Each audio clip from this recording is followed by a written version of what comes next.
土耳其公民身份靠銀行存款，聽落好似一個天才嘅主意。你將錢擺入銀行3年就可以睇到護照。不如我哋一齊睇下呢個方法有咩好處，又有咩陷阱。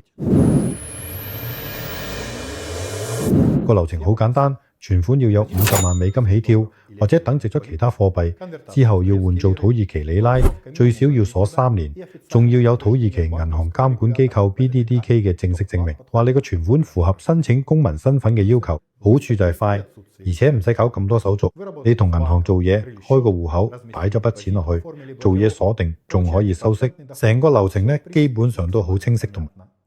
如果同買樓申請公民身份比，呢個方法有好多步驟都唔使做。你唔使睇樓，唔使辦買賣，唔使交稅同佣金，亦都唔使煩租務或者管理，唔會有啲錯樓或者樓宇文件有問題嘅風險。但係最大嘅風險就係，根據土耳其入籍法，存款要用土耳其里拉擺。3年之後你睇返幾多錢，會好受存款利息、匯率同通脹影響。即係話你用50萬美金入咗個計劃，最後可能睇返少好多。一切都要喺你出嚟嗰陣時嘅匯率。當然，成家人都可以攞到公民身份，喺依家騷亂嘅時勢，呢樣已經係一個大優勢。但係大家都想唔止唔蝕本，仲想賺多啲。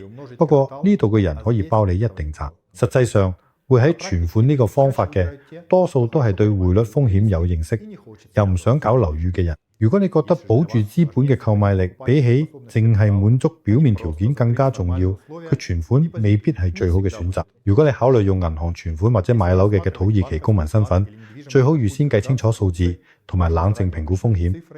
佢 tolerance， 我哋多年嚟都係以平常心、透明同埋當自己咁去處理呢啲個案。你可以喺即時通訊軟件揾我哋，或者上我哋網站，我哋會一步一步幫你分析你嘅方案。